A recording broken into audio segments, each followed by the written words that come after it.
नमस्कार साथियों। तारीख 24 जून 2017 की अमावस्या की वो काली रात, जब रात की 10 बजे पुलिस द्वारा कुख्यात गैंगस्टर आनंद पाल सिंह का एनकाउंटर किया गया, जिससे राजस्थान समेत पूरे भारत में माफिया इंडस्ट्री में एक बहुत बड़ा भूचाल आ गया। हम बात कर रहे हैं कुख्यात गैंगस्टर और हिस्ट्री सीटर आनंद पाल सिंह, जो राजस्थान में आतंक का दूसरा नाम था। पुलिस भी उसके नाम से थर-थर कांपती थी। राजस्थान, यूपी, पंजाब और हरियाणा में वो एक मोस्ट वांटेड क्रिमिनल, एक अपराधी था। आज की क्राइम स्टोरी में हम बात करेंगे आनंद पाल सिंह के बारे में कि कैसे एक साधारण सा इंसान अपराध का रास्ता चुन लेता है और बन जाता है अपराध की दुनिया का बेताज बादशाह, जहां से वापस लौटना हर किसी के लिए शायद संभव नहीं है। नमस्कार, मैं जेपी सारण स्वागत करता हूं आप सभी का जेपी आरजे 21 यूट्यूब चैनल पर। आनंद पाल सिंह उर्फ आनंद बना मूलतः राजस्थान के नागौर जिले की लाडनू तहसील का एक छोटा सा गांव है सांवराज, वहां का रहने वाला था। 31 मई 1975 को उसका जन्म होता है। पिता का नाम हुक्म सिंह चौहान, जो फौज में थे, और माता का नाम निर्मल कंवर था। वो एक साधारण परिवार से था। जाति से रावणा राजपूत था। रावणा राजपूत वो समाज होता है जिसमें पुरुष राजपूत होते हैं और महिलाएं गैर गैर राजपूत होती है। कुल मिलाकर वो 5 भाई थे। खुद आनंद पाल सिंह, उसका भाई मंजीत सिंह, छोटा भाई रूपेंद्र पाल सिंह और एक विकी नाम का भाई था। साथ में ही एक भंवर कंवर नाम की एक बहन भी थी। बात करेंगे आनंद पाल के शुरुआती जीवन की। आनंद पाल पढ़ने लिखने में काफी होशियार था।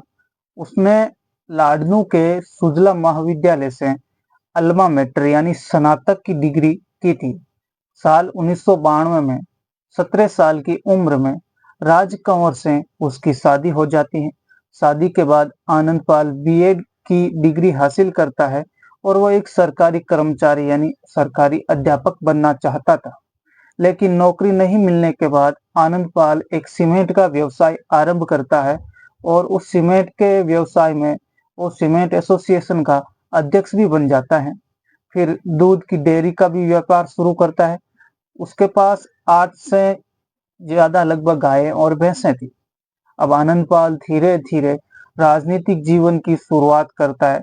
उसके राजनीतिक जीवन की शुरुआत होती है 1999 से लेकर 2000 से। सबसे पहले सांवराज के गांव के पंचायत समिति सदस्य का वो चुनाव लड़ता है और उस चुनाव में वो जीत जाता है। इसके बाद लाडनू पंचायत समिति के प्रधान का चुनाव भी लड़ा था, जिसमें उसका सामना होता है पूर्व कैबिनेट मंत्री हरजीराम बुरडक के बेटे जगन्नाथ बुरडक का। इस चुनाव में आनंद पाल जगन्नाथ बुरडक से 2 वोटों से हार जाता है। आनंद पाल की 2 बेटियां होती हैं। बड़ी बेटी का नाम चरणजीत सिंह उर्फ चीनू था और छोटी बेटी योगिता कंवर चौहान।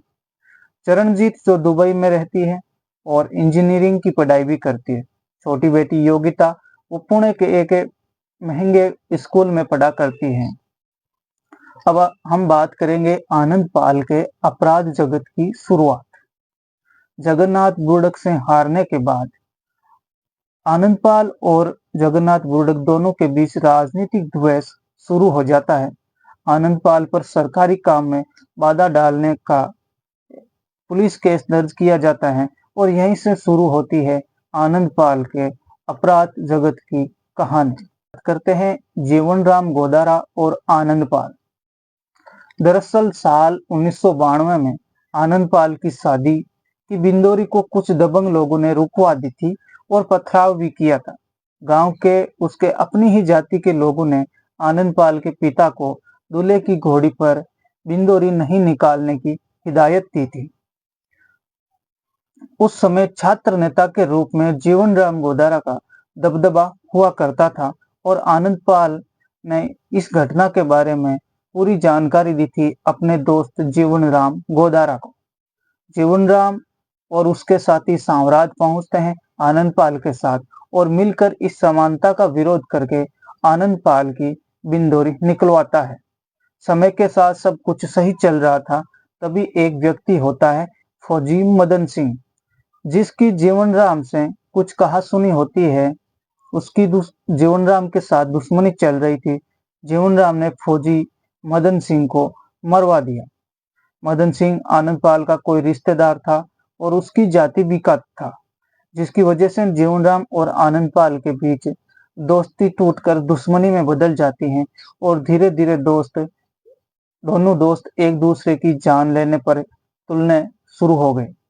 फिर एक दिन तारीख होती है 27 जून 2006। मंगलवार का दिन था, शाम के 6:30 बजे थे। जीवनराम अपने साथियों के साथ गोदारा मार्केट में पट्टीदार शू हाउस में चाय पी रहा था। तभी अचानक आनंदपाल अपने साथियों के साथ बोलेरो गाड़ी में आता है। तकरीबन 10 से 15 साथी लोग हथियारों से लैस थे और जीवनराम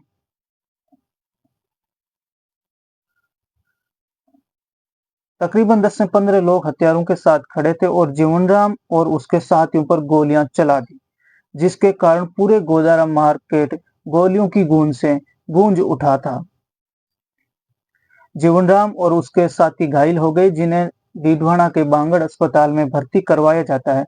जीवनराम और उसके साथी हरपुल जाट की हालत ज्यादा गंभीर होने की वजह से उन्हें जयपुर रेफर किया जाता है, जहां रास्ते में ही जीवनराम और हरपुल जाट की मौत हो जाती है। इस हत्याकांड में आनंदपाल ने सबसे पहले आधुनिक हथियारों का उपयोग किया था, जिसमें शायद AK-47 बंदूक भी थी। आनंद जीवनराम गोदारा की हत्याकांड के बाद आनंदपाल सिंह राजस्थान में दहशत का दूसरा नाम बन गया था। आनंदपाल को तेजाब फेंकने वाला डॉन भी कहा जाता है। हुआ कुछ यूं कि 4 अगस्त 2006 को डीडवाना के निमोद गांव के नानूराम की आनंदपाल के साथियों ने हत्या कर दी थी। नानूराम को पहले पंखे से लटकाया गया था, फिर उसकी गर्दन काटी गई थी और लाश के टुकड़े करके उन टुकड़ों को तेजाब में डालकर जला दिया जाता है। दांत और हड्डियों को पीसकर इधर-उधर फेंक दिया जाता है, ताकि किसी को कुछ पता ना चले और कोई सबूत ना मिले। लेकिन एक बार फिर आनंदपाल और उसके साथियों को इस मर्डर कहानी में गिरफ्तार किया जाता है, लेकिन पर्याप्त सबूत नहीं होने की वजह से उन्हें छोड़ दिया जाता है। अब हम बात करते हैं आनंदपाल सिंह, बलवीर बानुड़ा और राजू ठेठ की, कि कैसे दोस्त से वो दुश्मन बन जाते हैं और राजस्थान में शुरू होता है एक और सिलसिलेवार गैंग वॉर। एक समय ऐसा भी था जब राजू और बलवीर पक्के दोस्त हुआ करते थे। दोनों एक साथ शराब का धंधा भी करते थे, लेकिन दोस्ती दुश्मनी में बदल जाती है। इसी बीच बलवीर ने राजू के गुरु गोपाल फोगावट की हत्या कर देता है। राजू ठेठ ये नाम अपराध की दुनिया में काफी पुराना है। राजू ठेठ का आतंक गैंगस्टर आनंदपाल सिंह के अपराधी बनने से कहीं पहले का है। राजू ठेठ ने लोगों में अपनी दहशत कायम करने के लिए जो तरीका अपनाया था, वो तरीका ये था कि वो जब भी कहीं निकलता था तो उसके चारों ओर उसके साथी लोग हाथ में हथियार लिए हुए उसे घेर कर चलते थे। दुश्मनों के लिए उसका सीधा सा मैसेज होता था कि अगर उन्होंने उनके बॉस की तरफ आंख उठाई भी तो उनका हश्र बुरा होगा, उनकी जान से उन्हें अपनी जान से हाथ धोना पड़ सकता है। राजू ठेठ अपराध की दुनिया में साल 1995 में आता है। सीकर जिले का SK कॉलेज उस समय शेखावाटी की राजनीति का केंद्र हुआ करता था। इस कॉलेज में बीजेपी के छात्र संगठन ABVP के कार्यकर्ता गोपाल फोगावट उसका दबदबा हुआ करता था। गोपाल शराब का धंधा करता था, जिसके चलते राजू ठेठ भी गोपाल की शरण में चला गया। राजू ठेठ ने गोपाल फोगावट के साये में शराब का धंधा भी शुरू कर दिया और इसी दौरान राजू की मुलाकात होती है बलवीर बानुड़ा से। बलवीर बानुड़ा दूध का व्यापार करता था, लेकिन राजू से मिलने के बाद बानुड़ा को पैसे कमाने की लालसा जगी और एक ऐसी लत लगी कि खूब सारा पैसा कमाने के लिए वो भी शराब का धंधा करने लगा। फिर आया साल 1998, जब बलवीर बानुड़ा और राजू ठेठ ने मिलकर सीकर में बेबहराम हत्याकांड को अंजाम दिया था। यहीं से शुरू हुआ शेखावाटी में गैंग वॉर का खौफनाक सफर।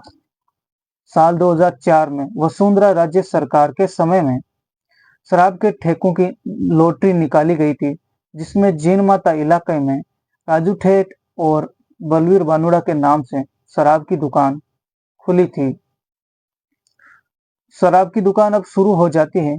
बलवीर बानुड़ा के साले विजयपाल ने शराब की दुकान पर सेल्समैन का काम करना शुरू किया। विजयपाल दिन भर शराब की बिक्री करता था और हर रोज शाम के समय राजू और बानुड़ा को हिसाब देता था। जिस तरह की बचत राजू को पहले मिलती थी, शायद अब उसे वो बचत नहीं मिलने लगी थी। अब राजू को शक होता है कि विजयपाल कहीं ना कहीं शराब ब्लैक में बेचता है। इसी बात को लेकर विजयपाल और राजू के बीच कहासुनी हो जाती है और ये कहासुनी इस हद तक बढ़ जाती है कि राजू ठेठ अपने साथियों के साथ मिलकर विजयपाल की हत्या कर देता है। विजयपाल की हत्या के बाद राजू और बलवीर की दोस्ती दुश्मनी में बदल जाती है। बलवीर अपने साले विजयपाल की हत्या का बदला लेने पर तुला हुआ था। फोगावट का हाथ था, इसलिए उससे बदला लेना इतना आसान नहीं था। लेकिन रंजिश हर रोज मजबूत हो रही थी। इसी बीच बलवीर बानुड़ा ने नागौर जिले के आनंद पाल सिंह के साथ हाथ मिला लेता है। अब बलवीर बानुड़ा और आनंद पाल सिंह दोस्त बन जाते हैं और दोनों ने ही अपना बदला लेने की कसम खाई थी। राजू ठेठ आर्थिक रूप से मजबूत था, तो बलवीर बानुड़ा और आनंद पाल उसके शराब से भरे ट्रकों को लूटने लगते हैं, जिसकी वजह से राजू ठेठ आर्थिक रूप से काफी कमजोर पड़ जाता है। जून 2006 में आनंदपाल और बलवीर बानुड़ा ने सबसे पहले राजू ठेठ के बॉडीगार्ड को मारा और फिर राजू ठेठ के जो गुरु था गोपाल फोगावट, उसकी हत्या कर देते हैं। गोपाल फोगावट की हत्या के बाद राजू ठेठ के मन में भी बदले की आग सुलगने लगी थी। गोपाल फोगावट की हत्या का मतलब था राजू ठेठ की हत्या से राजू ठेठ के शरीर से ऑक्सीजन की कमी करना। अब एक तरफ गोपाल फोगावट की हत्या का बदला लेना चाहता था, दूसरी तरफ जो बलवीर बानुड़ा होता है वो अपने साले विजयपाल की हत्या का बदला लेना चाहता था। अब दोनों एक दूसरे के खून के प्यासे बन जाते हैं। अब दोनों गिरोह पुलिस के साथ लुका छुपी का खेल खेलते हैं और हर रोज कहीं ना कहीं कोई छोटी मोटी वारदातों को अंजाम देते रहते हैं। साल 2012 तक ये गैंग अंडरग्राउंड रहती है। फिर साल 2012 में बलवीर बानुड़ा, आनंद पाल और राजू ठेठ को पुलिस गिरफ्तार कर लेती है और एक बार बदले की आग फिर से सुलग उठती है और ये इस बार बदले की आग सुलगाई जाती है बलवीर बानुड़ा की तरफ से। 26 जनवरी 2013 को जब पूरा देश गणतंत्र दिवस को मनाने में लगा हुआ था, तभी बलवीर बानुड़ा का एक खास दोस्त होता है सुभाष बराल। वो सिक्कर जेल में बंद राजू ठेठ पर हमला करता है। इस हमले में राजू ठेठ तो बाल बाल बच जाता है, लेकिन उसके एक गोली उसके दांत से छूकर निकल जाती है। राजू ठेठ इस हमले में बाल बाल बच जाता है। वापस बदला लेने के लिए राजू ठेठ ने अपने गिरोह की कमान अपने भाई ओम प्रकाश उर्फ ओमा ठेठ को वो सौंप देता है। इसी बीच बलवीर बानुड़ा और आनंद पाल वो बीकानेर की जेल में बंद थे, तो संयोग से ओमा ठेठ के बहनों ही थे जयप्रकाश और राम प्रकाश, वो भी बीकानेर की ही जेल में बंद थे। अब बदला लेने के लिए जयप्रकाश और राम प्रकाश को जेल में ही हथियार पहुंचाए जाते हैं। तभी 24 जुलाई 2014 को बलवीर बानुड़ा और आनंद पाल पर हमला किया जाता है। इस हमले में आनंद पाल तो बच जाता है, लेकिन बलवीर बानुड़ा की गोली लगने से मौत हो जाती है। इस हमले के बाद आनंद पाल और राजू ठेठ गैंग के बीच दुश्मनी हो जाती है और वे एक दूसरे की जान के प्यासे बन जाते हैं। जून 2011 में आनंद पाल ने बीकानेर के चूरू के सुजानगढ़ में बोजलाई चूरू चौराहे पर गोलीबारी की थी। 3 लोग घायल हुए थे। आरोप था कि उसी दिन उसने गनोड़ा की जगह पर एक शराब ठेके के सेल्समैन के भाई को मार दिया था। आनंद पाल पहले तो बीकानेर जेल में बंद था, लेकिन फिर हमले के बाद उसे अजमेर शिफ्ट किया जाता है। 3 दिसंबर 2015 को आनंद पाल की नागौर के डीडवाना में पेशी होनी थी, तो उसे अजमेर से डीडवाना लाया जाता है और उसे नानूराम हत्याकांड में बरी कर दिया जाता है। फिर इसी खुशी में आनंद पाल पुलिस वालों को मिठाई बांटता है और उस मिठाई में नशीली दवाई मिलाई गई थी। ये आनंद पाल की एक सोची समझी साजिश थी वहां से फरार होने की। फिर वापस अजमेर लौटते वक्त परबतसर के खोकर गांव में पुलिस की गाड़ियों को आनंद पाल के साथियों द्वारा हाईवे के पास घेर लिया जाता है और पुलिस की गाड़ियों पर ताबड़तोड़ गोलियां बरसाई जाती है। आनंद पाल अपने दोस्तों के साथ पुलिस से हथियार छीनकर उनसे AK-47 की बंदूकें छीनकर वहां से भाग जाता है। आनंद पाल को भगाने में पुलिस का एक कमांडो होता है, शक्ति सिंह, उसकी भी महत्वपूर्ण भूमिका थी। अब पुलिस लगातार 2 साल तक आनंद पाल का पीछा करती है, लेकिन आनंद पाल हर बार पुलिस को गच्छा देकर भाग जाता है। पुलिस के हाथे हत्थे नहीं चढ़ता है। ऐसा कहा जाता है कि आनंद पाल की गैंग में 100 से भी ज्यादा खतरनाक गैंगस्टर शामिल थे। आनंद पाल इतना खूंखार था कि वे लोगों को किडनैप करके एक छोटे से पिंजरे में बंद कर देता था और वहां उन्हें तरह तरह की यातनाएं देकर उसे उन लोगों को टॉर्चर किया जाता था। आनंद पाल लूट आनंद पाल पर लूट, मर्डर, वसूली और हत्याओं समेत करीब 24 आपराधिक मामले दर्ज होते हैं। आनंद पाल से जीने का शौकीन था। वो सर पर एक गोल टोपी लगाता था, लेदर जैकेट पहनता था और आंखों पर एक स्टाइलिश चश्मा लगाता था। जब भी आनंद पाल को सुनवाई के लिए कोर्ट में पेश किया जाता था, तो आनंद पाल हीरो की स्टाइल में फोटोशूट करवाता था। एक लंबे अरसे के बाद 12 जून 2017 को हरियाणा पुलिस ने आनंद पाल के भाई रूपेंद्र पाल और उसका एक जिगरी दोस्त होता है आनंद पाल का, देवेंद्र उर्फ गट्टू, उन्हें हरियाणा के सिरसा से गिरफ्तार किया जाता है। उनके साथ काफी लंबी पूछताछ की जाती है, लेकिन आनंद पाल का भाई तो नहीं टूटता है। लेकिन आनंद पाल का दोस्त देवेंद्र, जो आनंद पाल का जिगरी दोस्त होता है, वो पुलिस को सारी सच्चाई बता देता है। कहा जाता है कि आनंद पाल अपराध की दुनिया में एक दोस्त की वजह से ही आया था। अपराध की दुनिया में उसका पहला कदम था, जो बलवीर बानुड़ा के साथ वो दोस्ती करता है और उसका अंत ही उसके दोस्त द्वारा किया जाता है।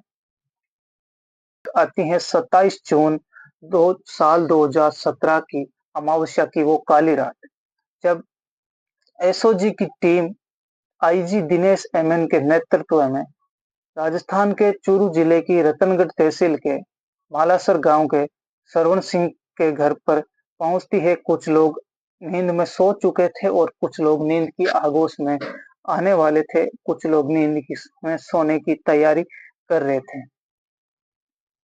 सब कुछ सही चल रहा था, तभी अचानक पूरे गांव गोलियों की ताबड़तोड़ गूंज के साथ गूंज उठता है। तो नींद में सो रहे लोग अचानक जाग खड़े होते हैं और बाहर आकर देखते हैं। जब वो बाहर आकर देखते हैं, तो वो उन्हें देखा जाता है, वो देखते हैं कि पुलिस वालों की गाड़ियां, एसओजी की गाड़ियां का काफिला पूरे गांव में खड़ा था और वो एक मकान को घेरे हुए थे। एसओजी एसओजी की टीम और पुलिस की टीम एक मकान को घेरे हुए थी और दोनों तरफ से अब जबरन फायरिंग होने लगती थी। दोनों तरफ से जमकर हो रही गोलीबारी की वजह से किसी के भी आगे जाने की हिम्मत नहीं होती है। आईजी दिनेश एमएन आनंद पाल को सरेंडर करने के लिए कहते हैं, लेकिन आनंद पाल उसका जवाब फायरिंग से देता है। आनंद पाल करीब 50 के आसपास पुलिस पर राउंड फायर करता है। फिर जवाबी फायरिंग में आनंद पाल के सीने में 6 गोलियां मारी जाती हैं और जिसके चलते आनंद पाल की मौत हो जाती है। और इस तरह राजस्थान में आनंद पाल के साम्राज्य का लगभग अंत हो चुका था। एनकाउंटर के बाद पूरे प्रदेश में सनसनी फैल जाती है और राजपूत समाज के लोग जगह जगह पर आंदोलन करना शुरू कर देते हैं। पुलिस आनंद पाल की लाश को परिजनों को सौंप देते हैं, लेकिन परिजन आनंद पाल की लाश का लगभग 3 हफ्ते तक अंतिम संस्कार नहीं करते थे, क्योंकि राजपूत समाज के लोगों द्वारा राजपूत समाज के युवा नेता और जो उनके संगठन थे, उनके नेता, उन्हें शक था कि ये एनकाउंटर फर्जी था। आनंद पाल को पुलिस द्वारा फर्जी एनकाउंटर बताकर मारा गया है और वो सीबीआई की जांच करने लगते हैं। इस आंदोलन में एक लालचंद नाम के व्यक्ति की मौत हो जाती है। डीडवाना के क्षेत्र में चारों तरफ कर्फ्यू लगाया जाता है, धारा 144 लागू की जाती है और इंटरनेट सेवा को बंद कर दिया जाता है। हिंसा बहुत भड़क जाती है। तो अंतिम संस्कार करने के बाद भीड़ पुलिस के वाहनों पर हमला कर देती है।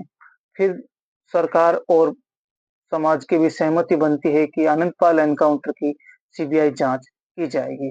लगभग 2 साल बाद सीबीआई की लंबी जांच पड़ताल के बाद सीबीआई का फैसला आता है कि जो एनकाउंटर हुआ था वो सही था। सही मायने में पुलिस के द्वारा एक सही कार्रवाई के तहत उसका एनकाउंटर किया गया था। इस आंदोलन में जिन लोगों ने हिंसा भड़काई थी, जिसमें एक व्यक्ति की मौत हो जाती है, सीबीआई 21 लोगों पर आपराधिक मुकदमे दर्ज करती है। अब हम बात करेंगे आनंद पाल और लेडी डॉन अनुराधा चौधरी की। सिक्कर की एक तहसील होती है लक्ष्मणगढ़। लक्ष्मणगढ़ का एक गांव है अलपसर। अनुराधा चौधरी अलपसर की रहने वाली थी। पढ़ाई लिखाई में काफी होशियार थी और बीए और एमबीए की डिग्री भी हासिल की थी। उसने दीपक मिंज नाम के एक व्यक्ति से वो शादी कर लेती है। दीपक मिंज और अनुराधा चौधरी शेयर बाजार में आ जाते हैं और वहां पैसा लगाते हैं। धीरे धीरे उनके शुरुआत में तो उन्हें कुछ पैसा कमाए थे, लेकिन धीरे धीरे वो शेयर बाजार में धीरे धीरे उनको शेयर बाजार में घाटा लगता है और नुकसान उठाना पड़ता है। अब उन पर लगभग करोड़ों का कर्ज हो चुका था। लोगों द्वारा पैसों के लिए तरह तरह की धमकियां दी जाती है। इन सब से परेशान होकर अनुराधा आनंद पाल के संपर्क में आती है और अपराध की दुनिया में अपना कदम रख देती है, जिसकी वजह से अनुराधा के पति दीपक मिंज आनंद अनुराधा से अलग हो जाता है। अनुराधा और आनंद पाल की मुलाकात बलवीर बानुड़ा ने ही करवाई थी।